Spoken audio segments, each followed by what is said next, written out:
Well, because we're all little frustrated actors who, won't get up, and rarely do we get in front of the camera. Uh, you tend to act stuff out in a closed little room, and you're observing yourself. That's what I'm saying with a baseball. You get up off your butt and act it out. You're observing your body. To watch others out in the real world, I think we're all little libraries walking around with our little catalog of how stuff moves. I love going to the park, watching people, going to the airport's always entertaining because, you got so many walks of life walking around there, and just how people walk, how an overweight person walks, how a thin person walks, because that's going to broaden you as an actor. We have that, I could be George C. Scott, I could be Jack Nicholson, I could be anybody, Meryl Streep, How many actors can have the range that we have the capability as animators to be? You can, because you can pull in all this reference and use it towards any characters on a given film. So I think it's pretty cool that we have that versatility.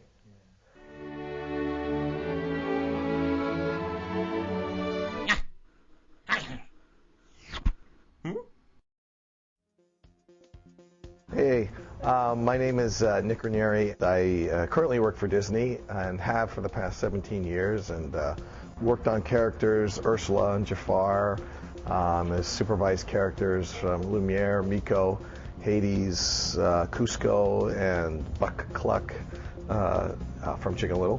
What I'm going to talk about today is my take on performance and what I personally feel is important in performance.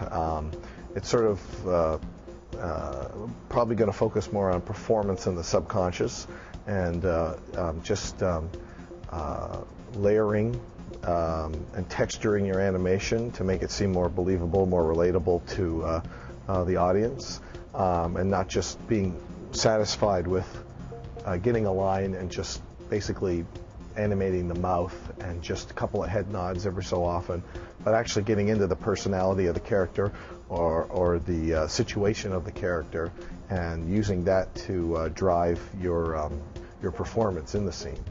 We're going to talk about that, a little bit of secondary animation, a little bit of execution as far as twos and ones, or fluidity versus staccato movement and things like that, and what's best, what works, what doesn't. These are sort of some of the things that I feel are important to a successful animation.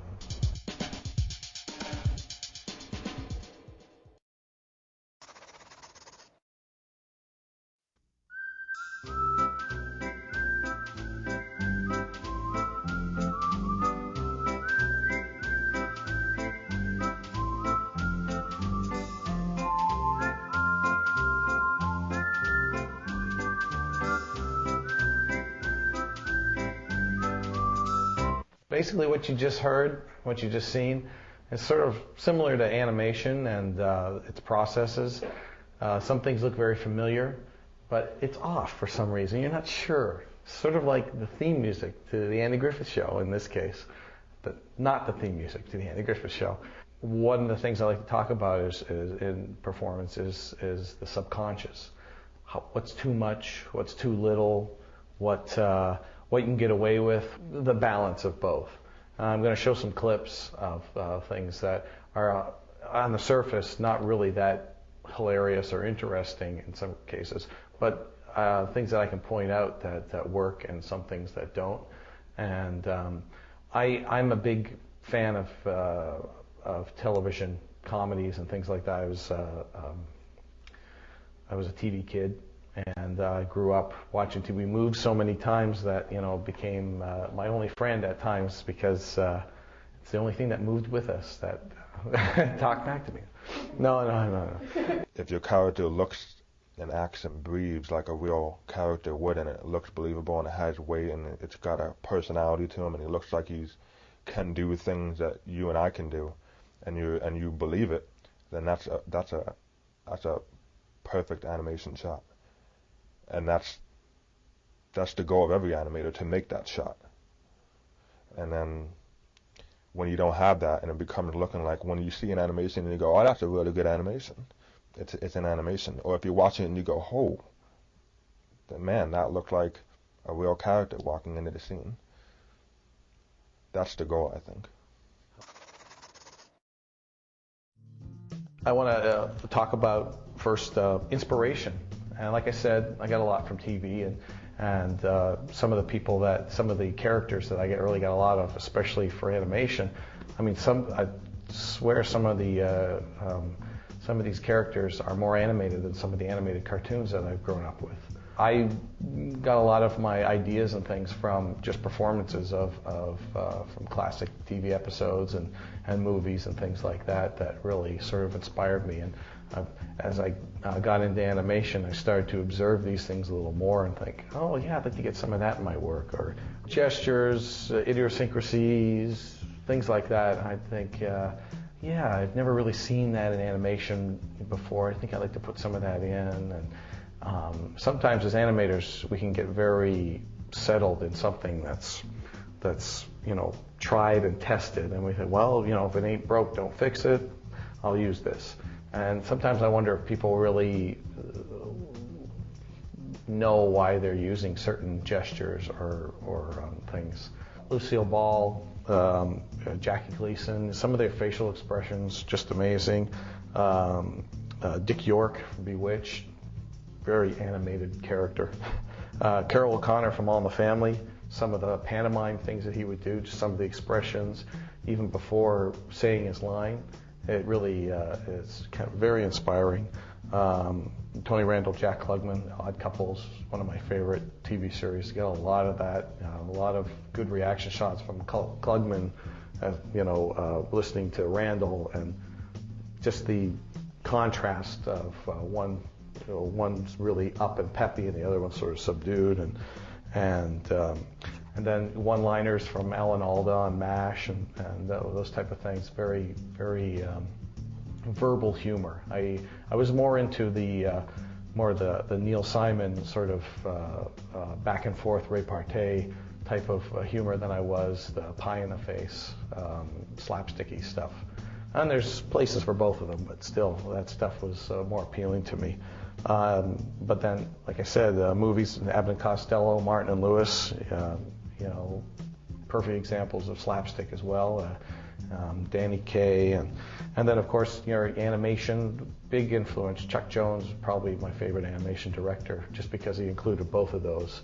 It wasn't just slapstick; it had a lot of wit, and that's the team of Maltese and Jones really had a big influence. And Fleischer Popeyes and the voice work of Jack Mercer, all the sides and ad libs that he put in, and even Flintstones, Alan Reed and Mel Blanc, in that case, and then of course traditional Disney animation, which was a big influence as far as just execution and fluidity and just subtlety. Milt Kahl, Frank Thomas, Ollie Johnson, Ward Kimball, those guys. Amazing. So that's sort of my history. Knowing all this, it's good to take lessons from these guys as to execution and mechanics. Learning mechanics from them. It's a good thing. It really it helps to study that stuff. But to take it too far, it's okay to learn mechanics from them. But acting and inspiration, if you use that only, you tend to limit yourself. And it's sort of like a Xerox of a Xerox, because they were inspired by the comics of the day, and Chaplin and Keaton and those guys. And we have a lot more to be inspired with now, and to go back to animation that was inspired by some of these guys, and just sort of like I said, Xerox of Xerox, can be redundant. It's good to get different fresh sources. So even if it is from life or from movies or whatever, there's a lot of rich material out there to get inspiration from. The most inspirational Disney film for me is The Jungle Book. Not only because it's beautiful animation, but the drawings are very rough and sketchy, and I love all that fast stuff. I love to see their thought process still up on the big screen. That's the most inspiring thing for me.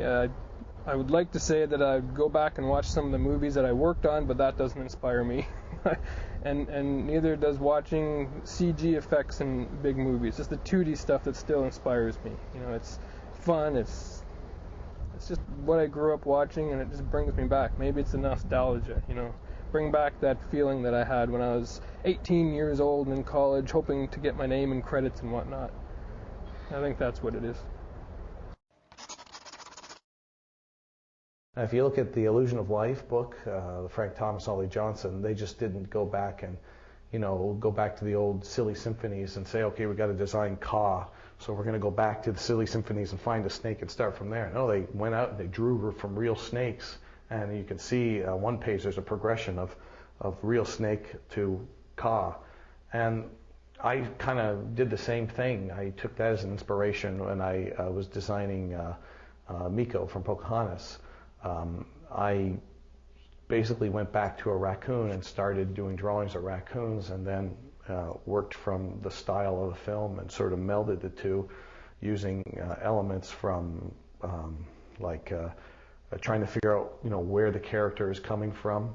You've got you know, Glenn Keane doing Pocahontas, and he's trying to design her in a sort of ethnic way, and, you know, gave her sort of, he didn't want to you know, just draw Ariel and have her painted with darker skin. He wanted to give her ethnic features, and so the almond eyes came up, the high cheekbones and stuff like that. Pocahontas' eyes were like this, you know. I just basically drew Miko's eyes the same way, basically with an almond shape to it, that would sort of resemble her world. And that's sort of the idea, is just coming up with different inspirations and not just going back into Disney files or Warner Brothers files and go, oh, there's a nice raccoon, I think I'll adjust that. Now, part of my inspiration did come through on Miko. His muzzle has a, you know, Pepe Le Pew influence, but again, it's enough of a difference that you know, you're not going to be labeled a, you know, a thief.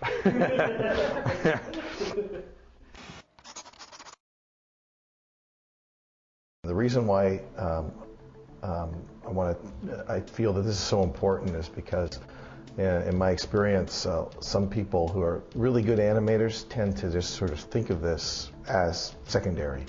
And to me, secondary animation is always what made Disney animation a step above a lot of the basic animation, because it took extra time and it took extra frames, it took extra drawings just to get this stuff to read properly.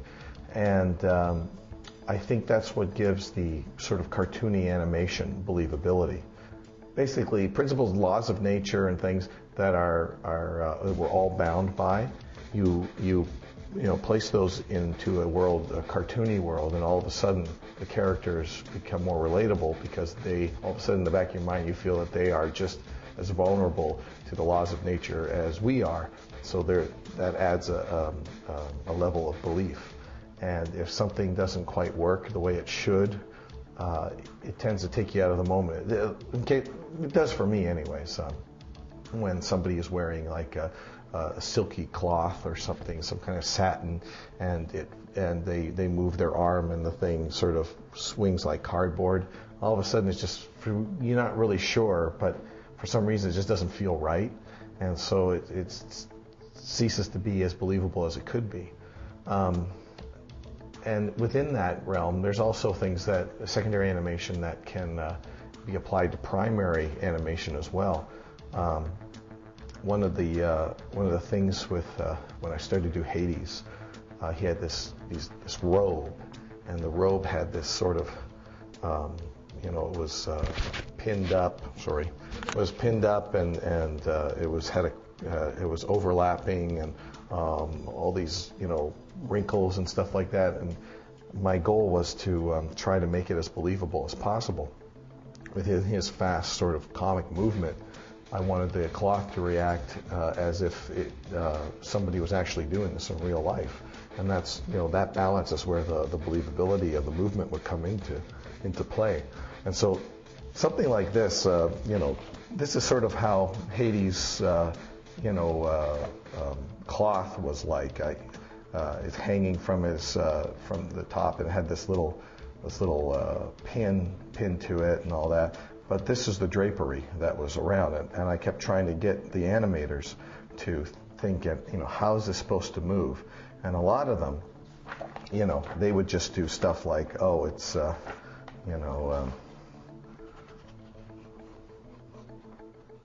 moving, moving like that, all right? Sort of just basically grabbing the whole object and moving it. And to me, it really wasn't how the cloth would move. The idea was not so much just moving it as a whole, but actually thinking about what goes into moving the cloth. And so I tried to think about, okay, as I'm moving it, it's connected up here and it's tied down here, but the movement is in the chest. The chest is rotating. So what do? It's like, well, the first thing I do is I'd start to, since this is where the main action is coming from, and this is where it's driving, I would start to move this top part first. So this part would move, and then I thought, well, because they're overlapping, it would take a while for this second fold to start moving. So I would have it moving a bit because, of course, it's not locked in space. So I would start moving this a little bit. So this would move more, and this would move less, and then even here it would be even less. So you'd get this sort of echo effect from the point of origin of the action all the way down to where it's barely moving at all, and you'd start moving just gently. And as you start to get a little more into the movement, this part here would become really evident, and then this part up here would start to move a little more.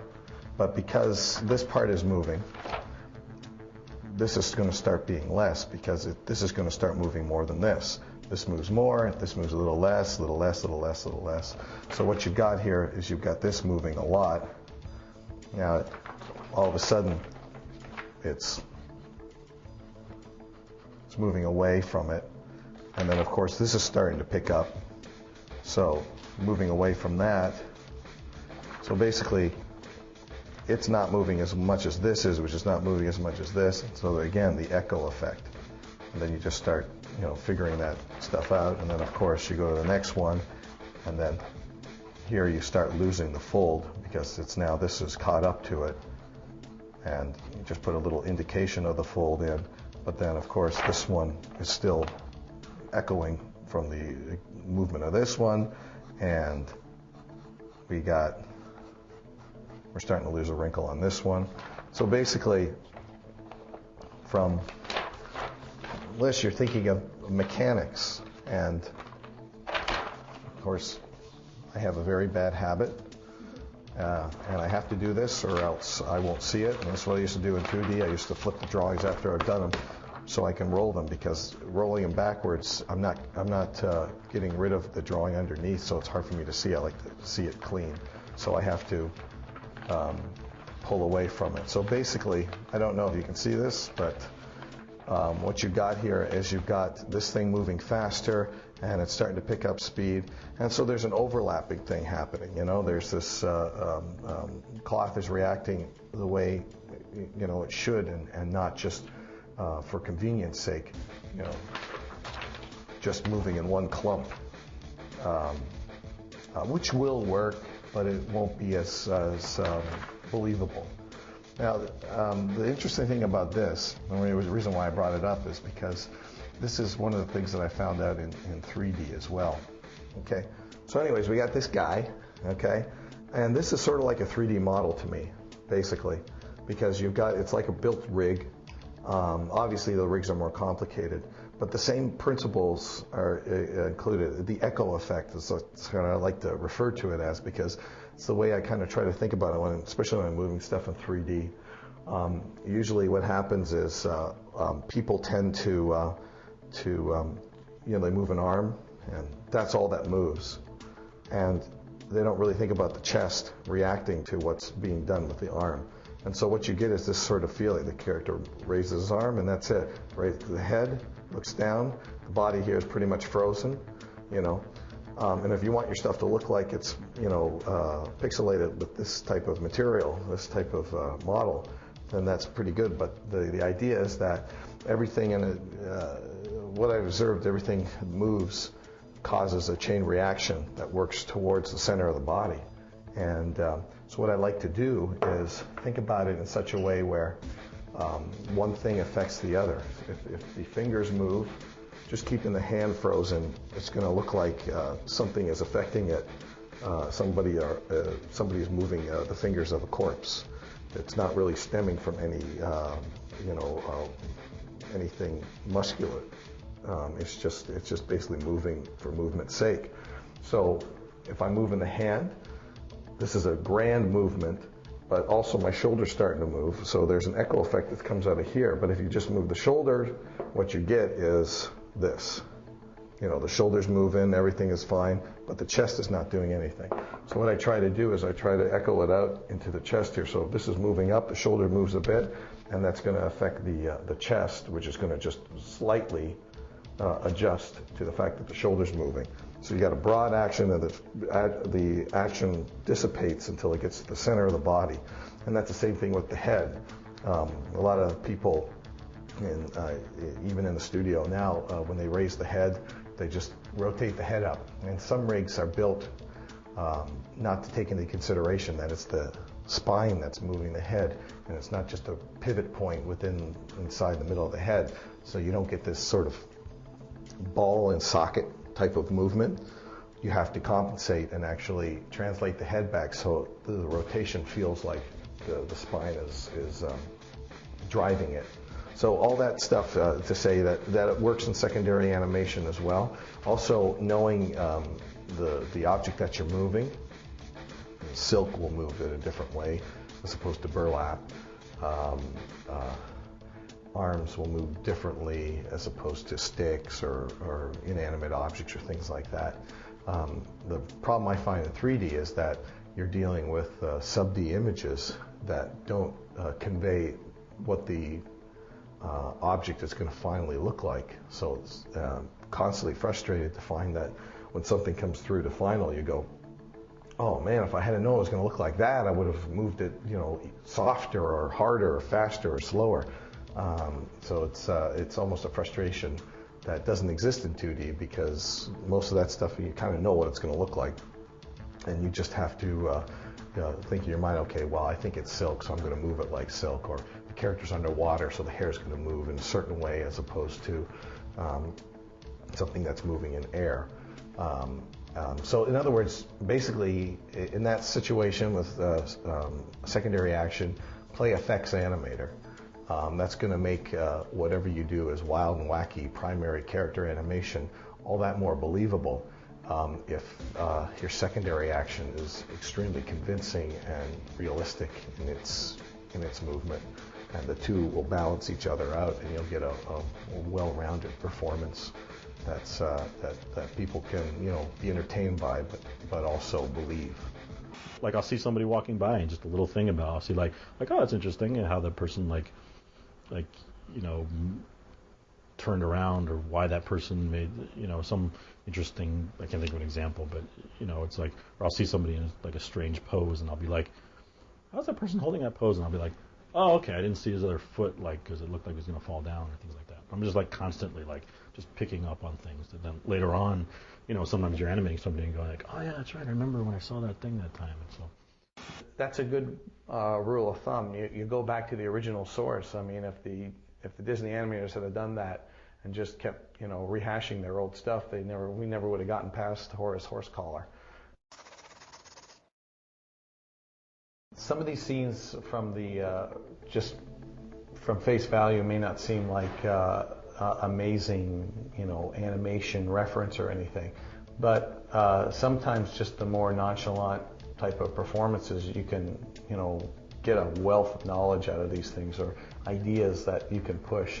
And I'm just going to go through this, you know, this scene that we just saw, and talk about some of the things that catch my eye, and give you something to think about. Hey,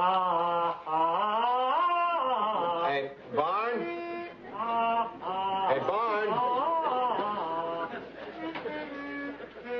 Hey, Barn? Hey, Barn? How much longer are you going to be at that? Why, is there somewhere you want me to go? Yeah, Where? anywhere. What I mean, Barnes, I'm afraid I might be bothering you. I've been making a lot of racket out here, folding letters and licking stamps and everything. Doesn't bother me. I've tried to keep the racket down, but I'm just a noisy folder, and that's all there is to it. To tell you the truth, I ain't even noticed it.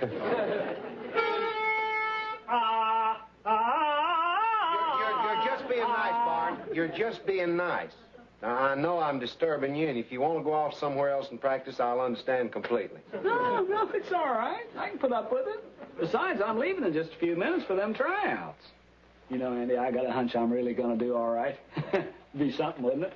If I win that audition and get to represent Mayberry at the Ladies' League Musicale, that could lead someplace. Yeah, I suppose it could. What's interesting about this is that we got two separate characters in here. We got the nervous Barney Fife, and we got the more relaxed, good old boy Andy Griffith type of character. So right there you have a contrast. And you can tell with Andy Griffith, he has a lot more head gestures, a lot more movement, whereas Don Knotts is a little bit more rigid and still. And it comes a lot in the head shakes and things like that, the way he talks, the way he handles himself, the way he smiles. Whereas Don Knotts is a very uptight. Here's a couple little interesting things. They say no twinning. Twinning is bad. But if you look at Andy's gestures, he's like twinning all over the place. In fact, every single emphasis on every word is twinning. Now that's a good idea. You got to be careful with that. Again, there's a balance between how much you should do. It's sort of, I'm going to pause for a second. It's sort of similar to. You ever go outside and you see a cloud formation? I do sometimes. I look at them, I go, you know what? If someone were to paint that, it would look so fake. But yet there it is in real life. So there's a balance there. It's, you know, what can I get away with? What can I use? But will that work in animation? Sometimes you'll notice there are little gestures people do that seem very clicky, but you believe it because it's live action. If you were to do an animation, your director would probably go, you've got a problem in there. It's some drawings are out of order, or your graph editor needs smoothing out, or whatever. It doesn't quite work, but you seem to accept it in live action when it happens. It could be motion blur or whatever, but so you gotta choose what works, because in animation, it's you're not trying to necessarily mimic real life in as much as you're trying to caricature it. So you gotta, there's a balance there, a little bit of both.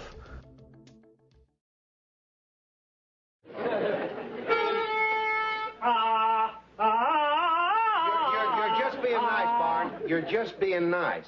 In this section, you'll notice that one of the things I like to, I'm talking about to the crew, to the people who are working on my character at Disney right now, is a lot of them, and it shows up more in 3D animation, a lot of them are not anticipating their dialogue. And this is a perfect example here. Andy is trying to talk to Barney, and you can see him basically anticipating his dialogue before any sound comes out of his mouth. And the tendency is, you got a piece of dialogue and you're working towards it, and all of a sudden it's like, well, in this case, now notice him in this shot. Yeah, so basically he's going, you're just being nice, but he's forming that word a good few seconds before before any sound comes out of his mouth. So you're basically trying to think of the words, you're trying to think of what you're going to say, so it's more like you're just, it's sort of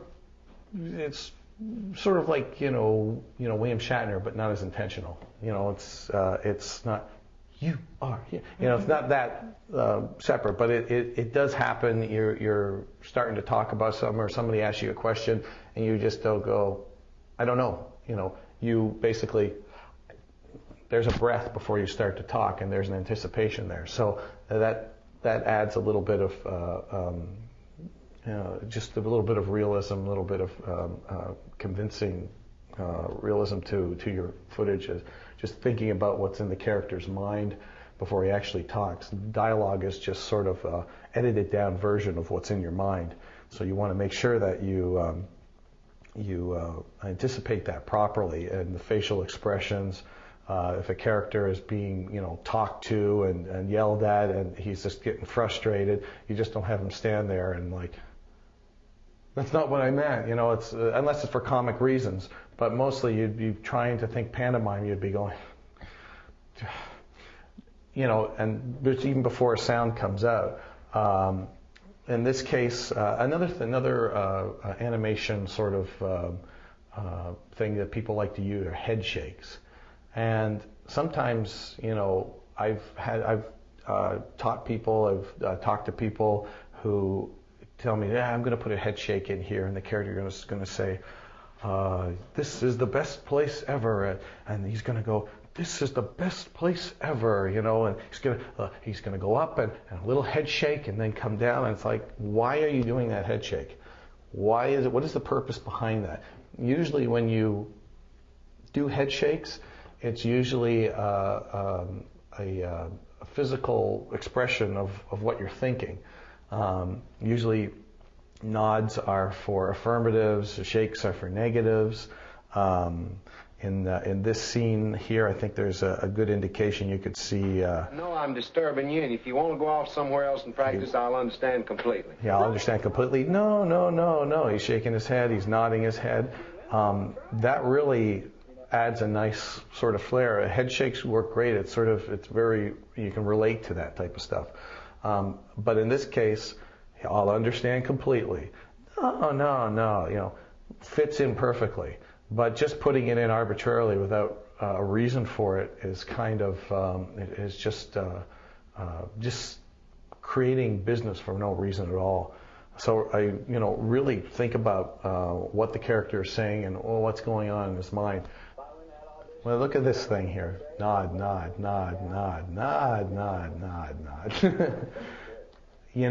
Can you imagine your director? It's like, okay, can you just take out a few of those nods? It's just way too much. And again, there's your balance there. How much time do you do that? When do you place it? Do you do it constantly through that? Maybe if it's a comedic moment, yeah, you would. But just in a general interplay between two characters, it may seem a little excessive for animation. There's a balance there. Hey, Barn? Hey, Barn? Hey, Barn? Hey, Barn! How much longer are you going to be at that? Why, is there somewhere you want me to go? Yeah. Where? Anywhere. What I mean, Barnes, I'm afraid I might be bothering you. I've been making a lot of racket out here, folding letters and licking stamps and everything. Don't bother me. I've tried to keep the racket down, but I'm just a noisy folder, and that's all there is to it. To tell you the truth, I ain't even noticed it.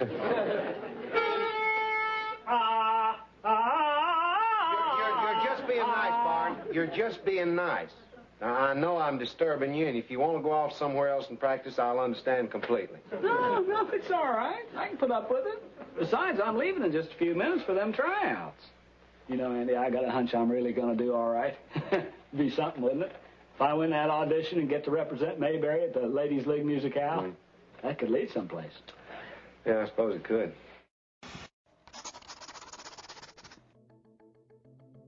One of my biggest fears when I started on Pocahontas, well, first of all, the character wasn't Miko, and he wasn't mute. It was Red Feather, and it was supposed to have John Candy's voice, and I was very familiar with that. And then they turned it mute, and I was just afraid because I'd never done a pantomime character before. I didn't know how to approach it. All you got is this blank piece of paper, whereas with a character like Hades, you've got this terrific, James Woods performance. And all you have to do is just not screw it up. Basically, you got the dialogue, and you can listen to it. It's so well acted. You go, okay, I immediately know what I'm going to do with that. Or I listen to it a few more times, and I've got at least 2 or 3 ideas of what I could do. And especially being able to go to the recording sessions and watch him record it and get his gestures and sort of put a little bit of him into it. I always like to do that, anyways, just to even in design, I mean, Hades does have some familiar facial features to James Woods, and I think it sort of relates, especially with a popular actor. People already have a preconceived notion of what he looks like. Put a little bit of caricature into your design, and it helps people relate that voice to the actual character.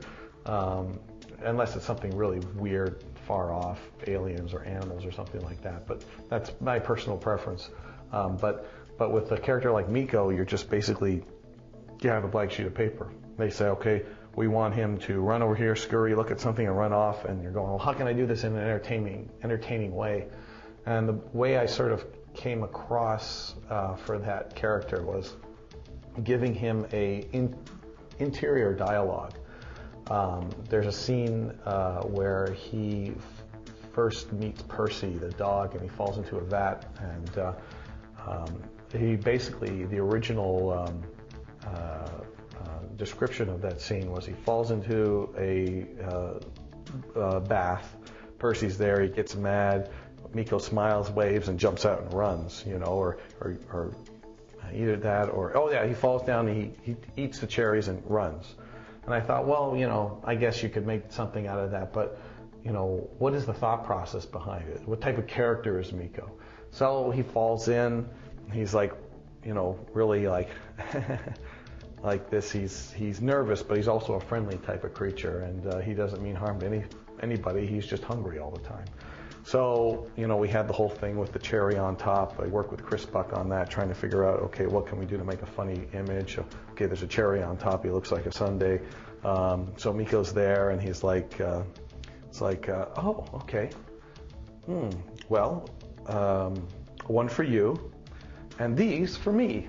And he smiles, and then the dog's growling at him, and he says, oh, well, I guess that was the wrong thing to do. I better get out of here. You're not going to eat that? Okay. And he runs off. So basically, you start performing, start to get an idea of what the character is thinking and try to put that through in your pantomime. And that type of thing. So interior dialogue for pantomime characters really helped me throughout that whole thing. In fact, I think the character started out as like 500 feet, and it doubled in size because I kept doubling the scene length. The shot length every time I got a scene, it would double because I'd need more time to actually convey what I wanted to convey through pantomime because I didn't have any dialogue. I just did it in my head. It was just a concept thing, you just start to think about, what the character is thinking, and then you maybe make some notes or something about, what he could be thinking if it was really involved. Usually I have a pretty good brain capacity. I can probably keep that in my head, especially if I'm focusing on a scene.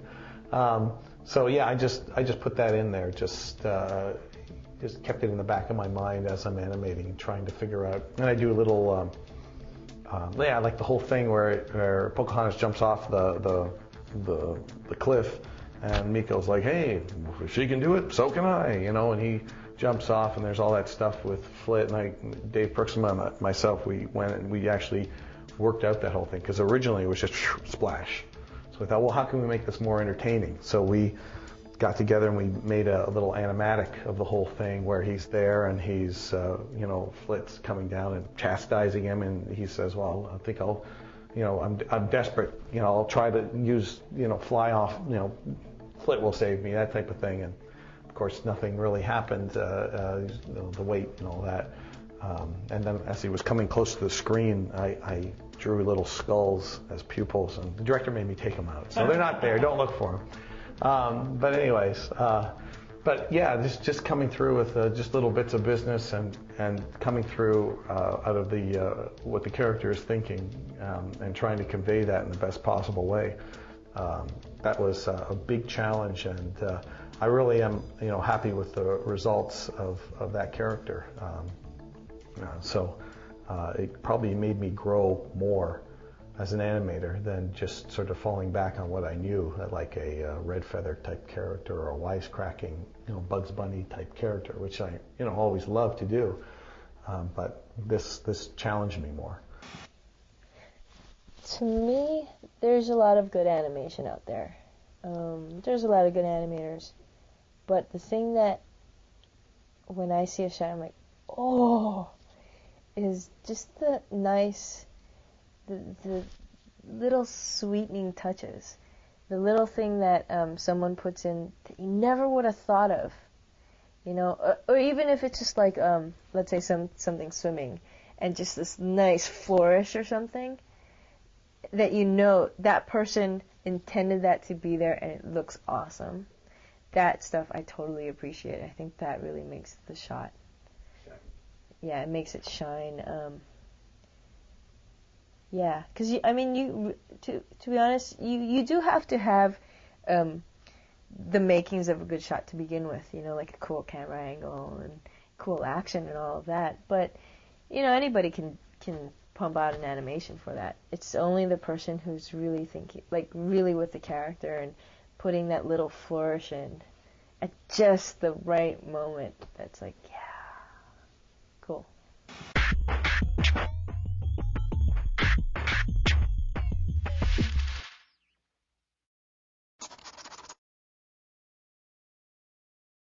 You know, once you got your performance down, just the whole idea of execution, as far as fluidity versus staccato versus, is it, if the character holds, is it non-fluid? Is it stilted? Is it stiff? Do you have to keep the character moving constantly? And I think that staccato versus fluidity it's closer to realism. I mean, staccato isn't stiffening up the character; it's just preventing it from looking like it's underwater, and giving it some contrast. And how you get into that, and how you work in and out of that, those moments of pausing, is what's going to add texture to your work. And some people think, oh, I have to keep the character moving constantly and all that, but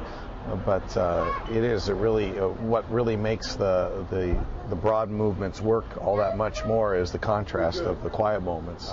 With something like Hades, he's very, uses hands a lot, talking like this, hey, all this stuff.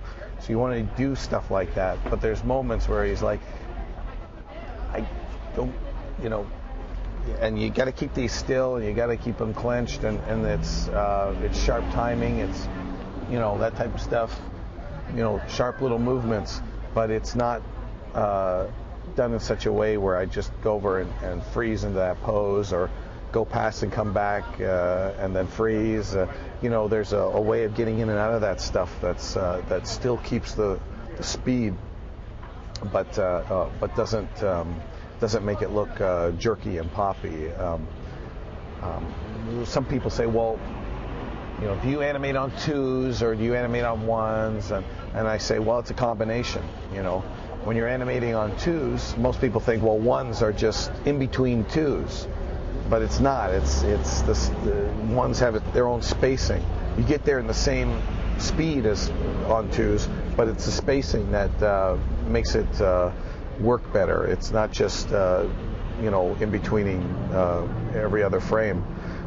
So you have to actually think about, you have to get into a mindset of animating on 1s, and that goes with 3D too, because some people animate on 2s and 3D and they let the computer do the in-betweens. And to me, that's just the same. That's just as bad as calling for in-betweens in an hand-drawn piece. You really have to think, okay, I'm on 1s now. I'm thinking 1s, starting out a character, but thinking that I'm dealing with every single frame, not just every other frame.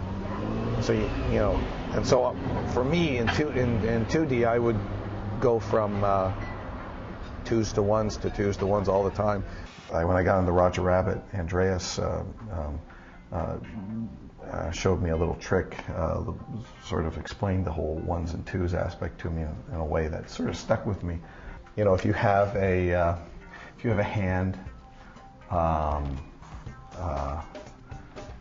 very crude hand as it is, okay. If you have a hand and it's moving, depending on the direction of its motion, will dictate, or any act or anything, depending on its direction, will dictate 1s or 2s.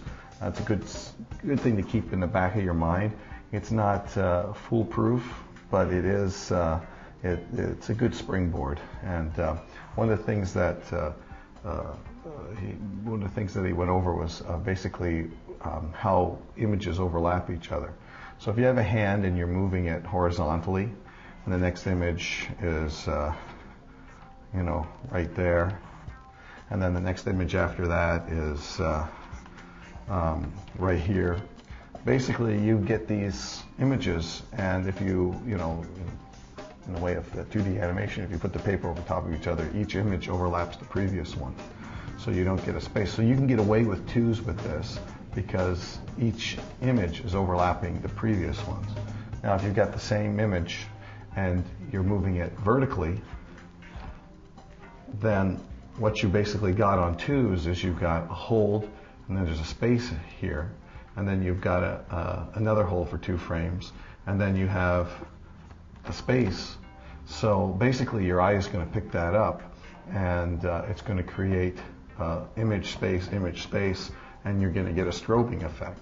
So in this case, you probably want to put it on ones so that the images would overlap and there would be no spaces in between it. So you get the images would overlap, and it would create a nicer visual at the speed of 24 frames a second.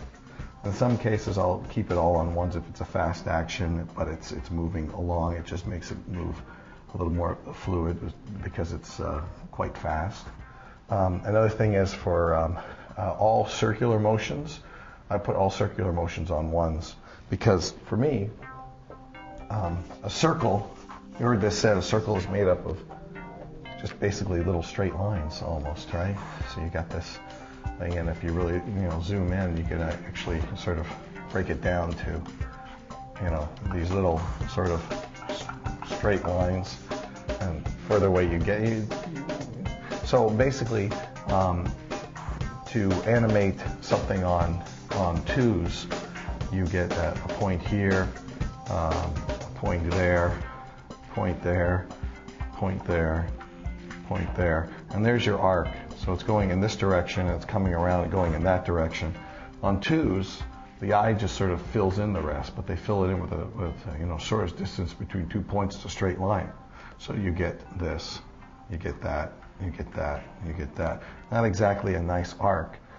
So in this case, putting it on ones and varying it a little, all of a sudden brings the action together and smooths out some of those rough spots, so you get more of an arc, and in that way it makes the rotation that much more fluid because you're using more frames and you're breaking down. Your breakdowns are actually taking away from the direct in between that the twos are causing, and in that way it makes it a lot more fluid.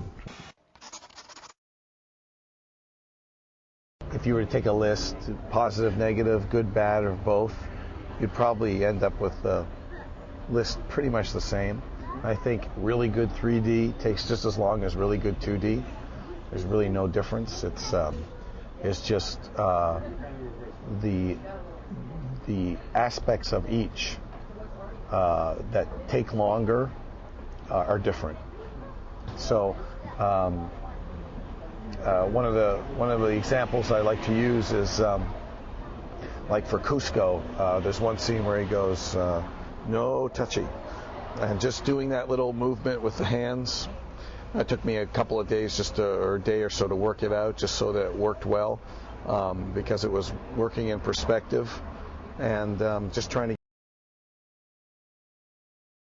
do each other, but it actually looked like something was rotating. That was the hard part, whereas in 3D, you just do it, and then the camera's over here, and it's pretty much done. On 2D, because 2D is such a graphic medium, because it's a drawing, you learn to accept things easier than you would in 3D. But in 3D, it's almost like you're watching a live action movie. And I try to tell people to look at this stuff like you're looking at a live action film, and that you look to check to see if it's believable. Do you actually believe this character is moving in space, or does it look like he's being controlled by a cursor?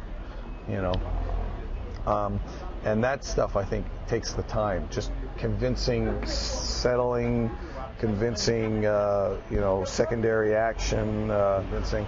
That stuff a simple hand movement that would take me like a half an hour in 2D would take me almost a whole day just to get it working properly, so that it didn't look like it was like controlled with a computer. And so, so there's a balance. One is not necessarily harder; they're just different. I just as well have stayed in the infirmary. My ears were so stuffed I couldn't hear one word the chaplain was saying. Robert Petrie, wilt thou have this woman to be thy wife, to love and to cherish, in sickness I do. I don't. In sickness and in health, until death do you part. I do.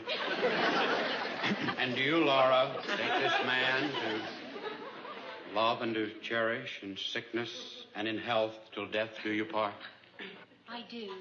Well, I do. I don't. There be anyone present who knows why these two should not be joined in lawful wedlock, let him speak now or forever hold his peace. I do.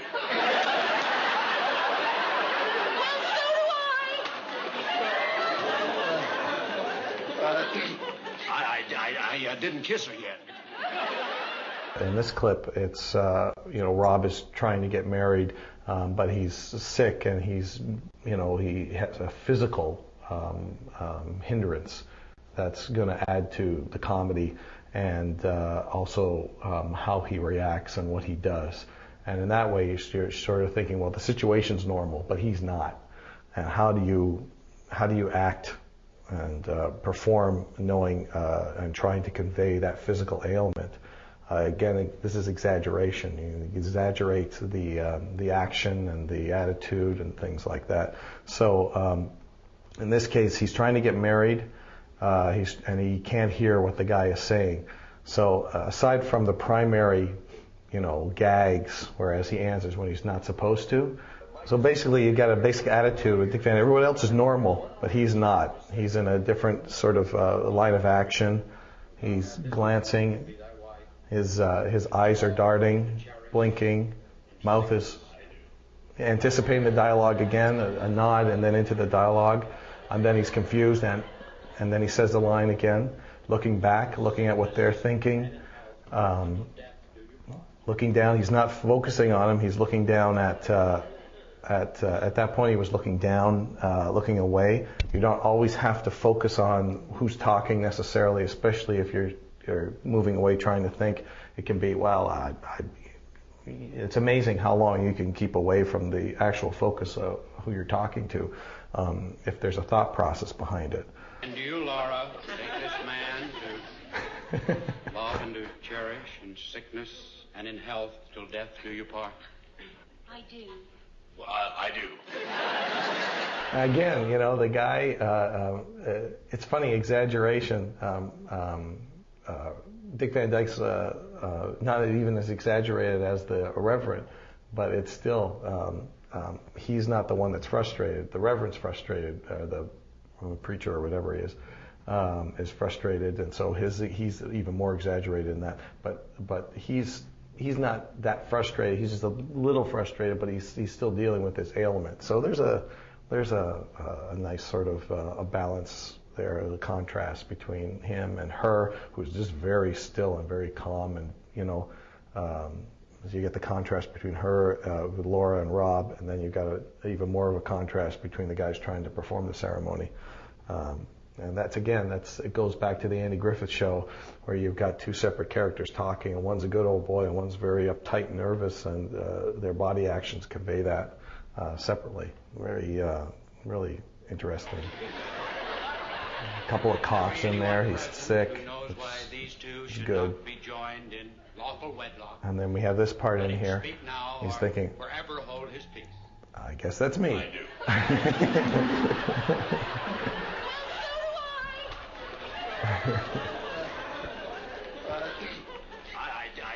didn't kiss her yet.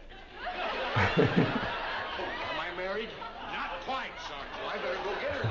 Great reactions. It's just stuff. It's amazing.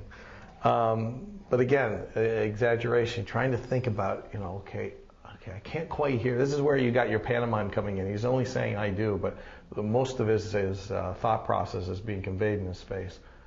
What's this? Okay, I think, is this it? Okay, yeah, I do, You're trying to think about it. You're trying to put yourself in the character's place, not making too much of it. He didn't really do a lot of every single scene. That's why it's good to get a big chunk of animation and run with the scene as a whole performance, because you get to say, okay, I'd like him to look away, but I don't want him constantly looking away. I want to, use certain things that work in certain places. What will work best here? You're really, as an animator, you're planning spontaneity. It's really hard to do. In this, he meets an old army buddy that says he knows him, but Rob doesn't remember him at all, and neither does Laura. And they're starting to think that he's some sort of con man that's trying to rob them. And so right now they're getting more suspicious, and they're starting to call the police, but they're not really sure they want to commit to it or not. They want to get a little bit more evidence, but they want to check to make sure that the police are notified just in case, all that. So they're still in that sort of suspicious, I don't know if this is right or not, let me get a few more clues type of attitude. Still want to give them the benefit of the doubt. They're thieves. Operator, give me the police. Rob, what are you doing? I want to do what any citizen would do. Hello, police headquarters. Can you tell me where your prowl cars are? No, I mean, do you have any up in the north end? Why?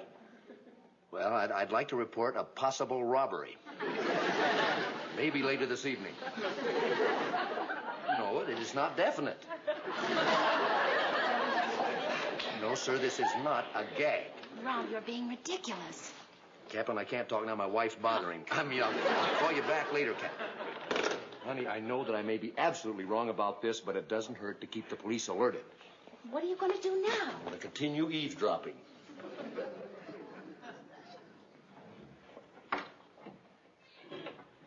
Rob, I've never seen you like this. I've never seen myself this way before either. You know something, honey? I'm glad we both got the chance to see me this way. What are you talking about? Well, I've always wondered how I'd react in a situation like this. Now I know. Gosh, I'm scared, but I think I can take care of it. Well, until this minute, I was doing fine, but now I'm frightened. Rob, do you really think that they... Honey, I don't know, but don't worry. I can handle him. Gosh, those 20 push-ups a day weren't a waste of time after all. Okay, basically this clip you just saw, like I said, it's not, again, with the Andy Griffith Show one, it's not really one that you would naturally pick from the Dick Van Dyke Show to be inspiration. But again, it shows little subconscious sort of movements that really help add texture to your scene. Operator, give me the police. Rob, what are you doing? I want to do what any citizen would do. Hello, police headquarters. Can you tell me where your prowl cars are? I like that just a little tongue thing, like looking around, that type of stuff. That just adds so much. It just adds to the dialogue. It keeps the mouth going. It's not like you have to shut his mouth and keep it closed until he starts talking again. It keeps him alive, both physically and verbally as well, without actually saying anything. Although I have to say, though, do too much of that in production, some editor somewhere, when the film finally goes through, they're going to go, oh, it needs some kind of sound, and you're going to find this going, like, who? I didn't animate that. Why are you putting that stuff in there? I had that happen so many times where they just can't leave a silent moment alone. They have to put some kind of or something in there. It drives me nuts. I have a scene in Chicken Little like that too, where he's driving the car and Chicken says, Dad, it's a joke. And and I just have like that. Instead, they have to put like, whatever. Anyway, I'm going to get flack for this. So anyway, but yeah, that's just little things like that. Good mouth action. Anticipation of dialogue again.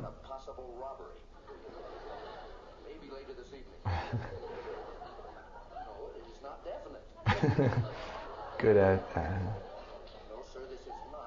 And look at the hand on the phone. Even though it's holding it, it's still moving.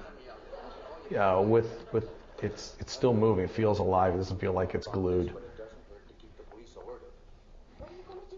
A little hand gesture, be quiet. You know, he's being very stealth, very sneaky, and little things he does will show that.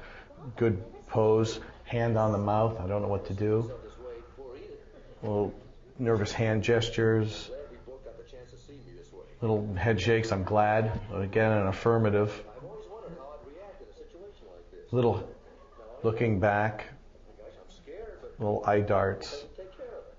And gestures don't necessarily have to be up here where the camera is. So I try to tell my animators that are working on my character that just because the field is here doesn't mean you have to have the hand moving in this thing. You can have a little hand thing come up like this, show the fingers and have it go out again. That shows that the character is acting for himself and not just trying to play to camera all the time, trying to get everything, make sure that it all shows up in camera. I can't move I can't have the fingers here. I have to bring the hand in totally, or else no one's going to see it. But that's not the point. The point is to get the idea. A shoulder raise, a little hand comes up, a little something like that. It shows there's something going on more than just what you're seeing. And that adds, texture and, again, flavor to your work. And it keeps the subtlety there. It's not always in your face.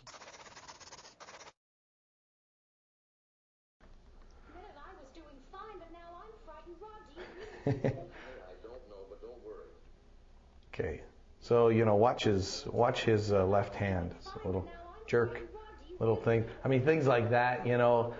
Again, would that be appropriate for animation, or would a director call you on that and go, well, what's he doing? What's that hand motion in there? It doesn't seem worth anything. Again, you don't notice it while you're watching this because you're watching the main action and all that. And maybe you could put it in. It's not really necessary for animation. You're trying to clean it up a bit and not make it so busy. That stuff works in live action because it's spontaneous. It's in the moment, and you're not really watching for that. But animation is so specific that not only you could get away with it, but it would also take time to work that out. Time that you could probably spend better on other things. It's really about making choices, what works better, what's going to show up, what's not going to show up, things like that. Those are the type of decisions as you gain experience, you'll figure out which one's the best one to use and what seemingly nondescript subconscious action that you decide to use will actually be something that will subconsciously to the audience make a more convincing performance. It's a balance. You're not sure. Some things will just go on and go through, and you'll never even know that it happened. And sometimes you'll hear in a lecture, well, I did this in this scene. You go, oh, I never even noticed that. Maybe not consciously, but maybe subconsciously you did, or maybe not. But sometimes you have to animate for yourself and put things in that you personally would think that you'd like to see. Still want to give them the benefit of the doubt. They're thieves. Operator, give me the police. Rob, what are you doing? I want to do what any citizen would do. Hello, police headquarters. Can you tell me where your prowl cars are? No, do you have any up in the north end? Why? Well, I'd like to report a possible robbery. Maybe later this evening. No, it is not definite. No, sir, this is not a gag. Rob, you're being ridiculous. Captain, I can't talk now. My wife's bothering. I'm young. I'll call you back later, Captain. Honey, I know that I may be absolutely wrong about this, but it doesn't hurt to keep the police alerted. What are you going to do now? I'm going to continue eavesdropping.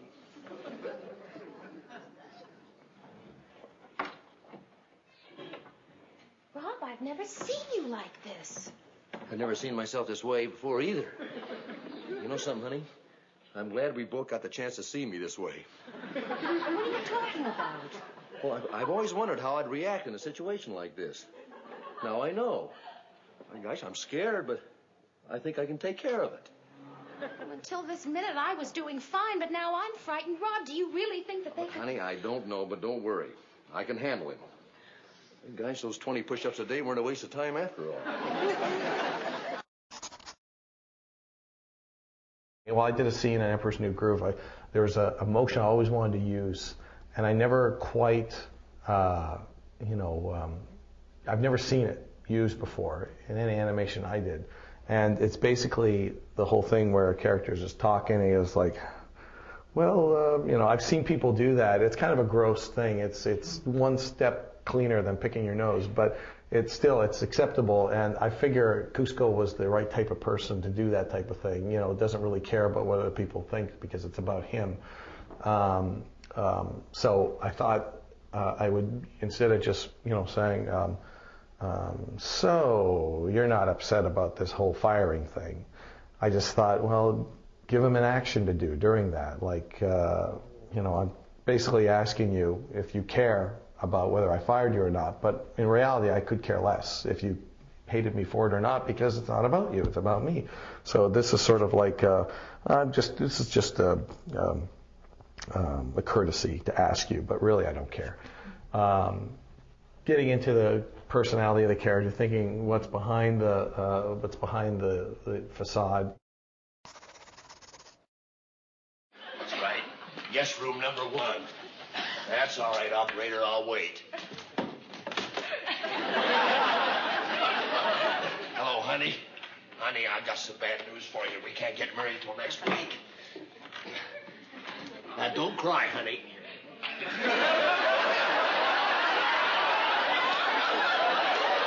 There's a good indication here.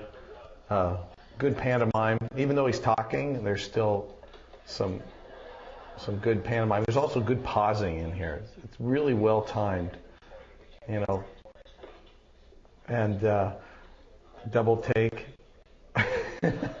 The interesting thing about that, it's a perfect double take, but it's not one of those traditional ones where it's like, Laurel and Hardy type stuff, which, for that time, silent movies and stuff, you kind of need it. But for this, this is better because you get the whole idea that he's like, what? Without doing the double head shake.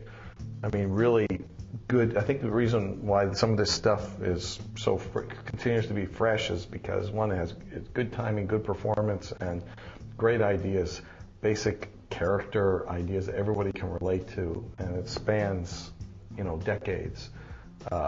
It's a character-driven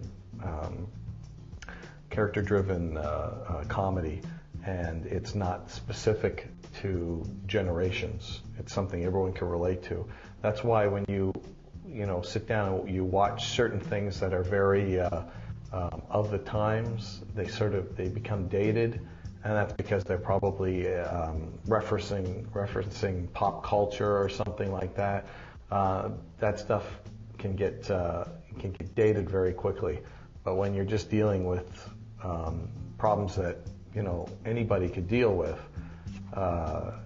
you get something a little more timeless. I mean, and in this case, the window, probably windows don't really open like that anymore. They have a different system or anything, but it's still the whole idea that trying to struggle with something and have something that happens that you didn't really expect has happened to everybody, where it's, trying to open a pop top or something and the key comes off in your hands or in your finger.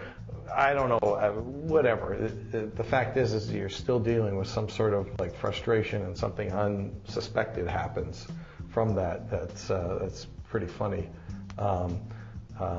Even if it's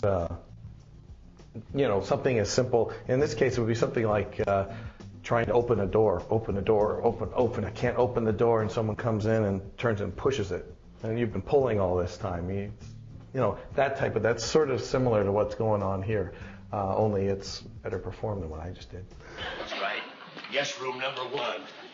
That's all right, operator. I'll wait. Hello, honey. Honey, I got some bad news for you. We can't get married till next week. Now, don't cry, honey.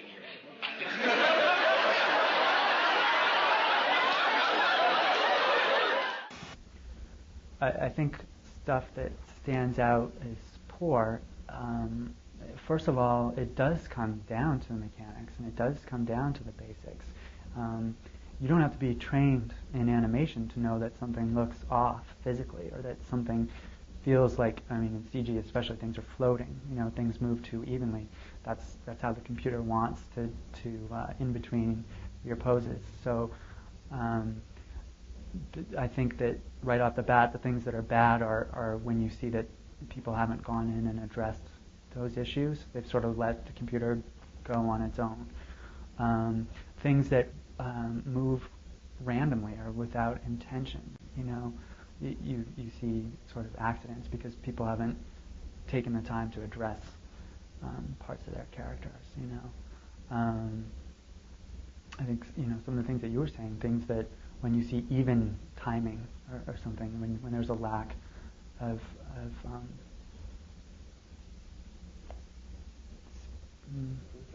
contrast, really. You know, when something just seems like it's going along at the same clip the whole way, or like, say, the emotions of the character, like they're just angry and they're angry throughout the whole shot.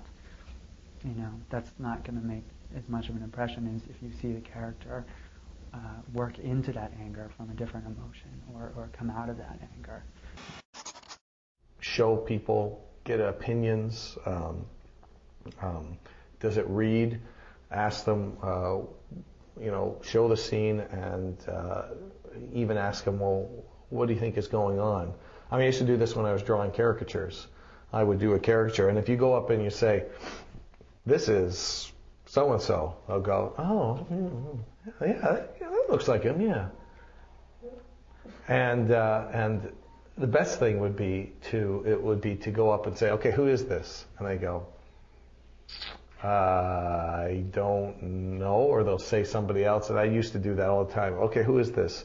You know, Joe Blow? Nope, goodbye. And I walk away. Because if they don't immediately get it, you know you failed. So basically, you just don't want to show them a scene and just have them go, oh, that's nice, you know. You want to say, well, what do you think at the end part there? What is he doing? And if they really can't tell you, then you know you haven't conveyed it properly. So, you know, it helps to get second opinions and stuff, and not be too, proud. Because if enough people say, hey, I don't get it, then, you know, most of it is in your mind and not on the screen or on the paper. Well, okay, this is a scene from Shakiest Gun in the West. Big influence for me, these Don Knotts films. Apple Dumpling Gang, not so much. But the Universal ones, the Universal films from the 60s, Incredible Mr. Limpet, all those going up until even How to Frame a Fig, those were big inspirations. I love Don Knotts, Barney Fife and all that. This is a great one. In fact, this is actually a remake of Paleface, Bob Hope, Jane Russell film. And in some ways, I actually like this one better.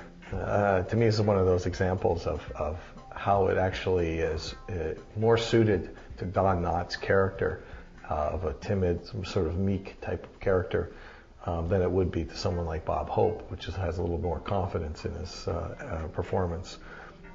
So a lot of great moments, and right now he's relishing and reveling in the praise of all the people who think he's something special, and he's trying to tell a story in, you know, pure Don Knotts fashion. Doc Haywood, Indian fighter. Hey, Doc, tell us just how you killed all them Indians. Now give him a chance to clear the dust out of his throat. Come on, Doc, drink up. Oh. Well.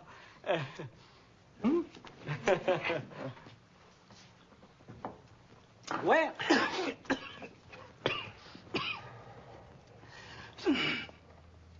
Doesn't pay to drink too fast when you're thirsty. That was done now. It's good. Say, Doc, now we hear tell that you kind of fell far behind the main wagon train. How did that happen? Well, I'll tell you. That was on purpose. There was a reason for that. You see, it was all part of the plan. It was all part of the plan.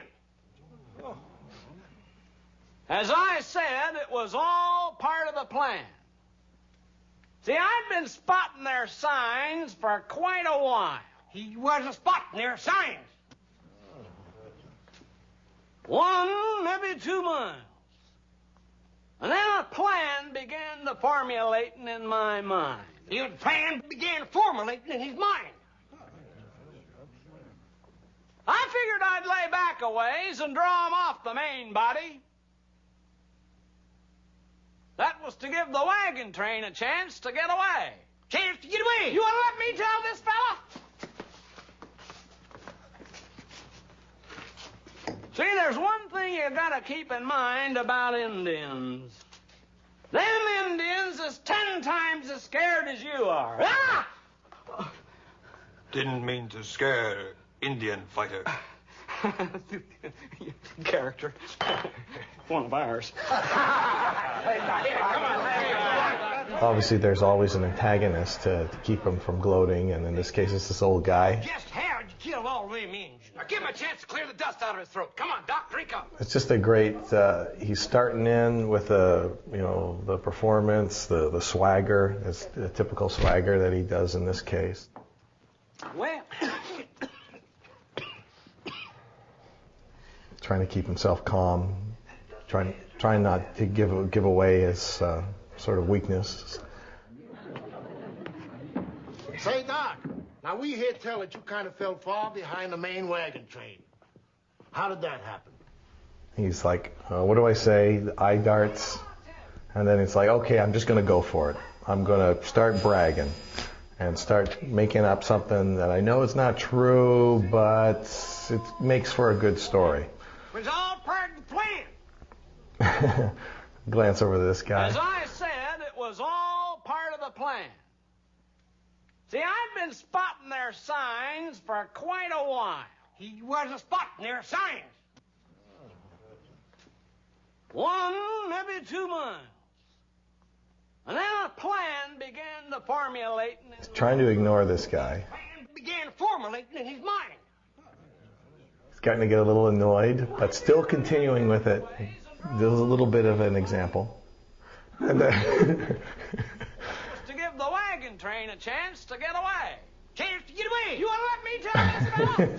So basically what you got is you've got the fact that he's getting annoyed with this guy, and he's still trying to tell the story. He's getting annoyed, and then he says, okay, you're going to interrupt? Okay, I guess he's done. So he's getting more relaxed, and then it becomes a surprise again, and then he reacts to it. So basically, you're trying to set up an attitude there. You're trying to the comedy comes from not the fact that the guy keeps interrupting, in as much as it's coming from his reactions and his and Don Knotts starting out very boisterous, starting to get a little annoyed, and then sort of saying, well, okay. I'm getting kind of sick of it, but I'm going to make sure, I'm just going to, like, not have him interrupt me. I'm going to give him a chance to talk, and then I'm going to tell him off. Okay, he's not saying anything. Okay, I guess he's done, and I'm going to go back to what I was doing and talking again, and then you've got him coming in and interrupting him again, and again, it's a surprise. So there's the balance. The old guy, he didn't do anything when he thought he was going to do something, and when he relaxes and starts talking again, then the old guy interrupts, and immediately he responds as what he was going to respond to before when the old guy didn't interrupt. So again, there's a lot of things you can do in there with a lot of the gestures, the eye darts, the attitude, keep the attitude sort of swaggering.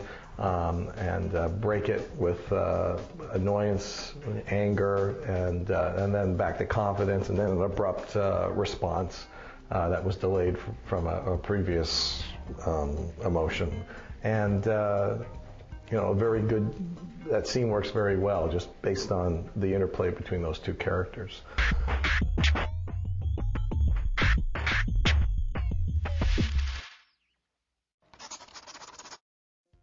A couple of things, to remember is performance is just is just not what you see on the outside, but what is on the inside and how that is conveyed on the outside. If you want to make sure that your performance has texture, and it's not necessarily important what's on the surface, but what's inside as well, and try to get some of that, whether it's little head gestures, little eye glances, nervous hand movements, all that when done properly and done judiciously can really add to a well-rounded performance. And also, don't forget the secondary animation. Very, very important. Try to make sure that that's convincing as well, and that you just don't ignore it, because nobody watches that anyways. Trying to get a whole well-rounded, and even the stuff that people see peripherally is can just connect the whole performance, and people probably look at it and go, well, I don't know why that's a better performance than this thing over here, but it just feels that way. And probably what they're reacting to is the subtle little touches and textures that you put into a scene to make it just that much more believable. Secondary action, excuse me. No. Nick is probably one of the greatest animators in the world right now. Yeah, unfortunately he was talking about Nick Parks. This is taking off to Italy, where I'm slaving away, working on Wilbur. And it's like, what, Nick's coming up? Gotta get to Italy fast,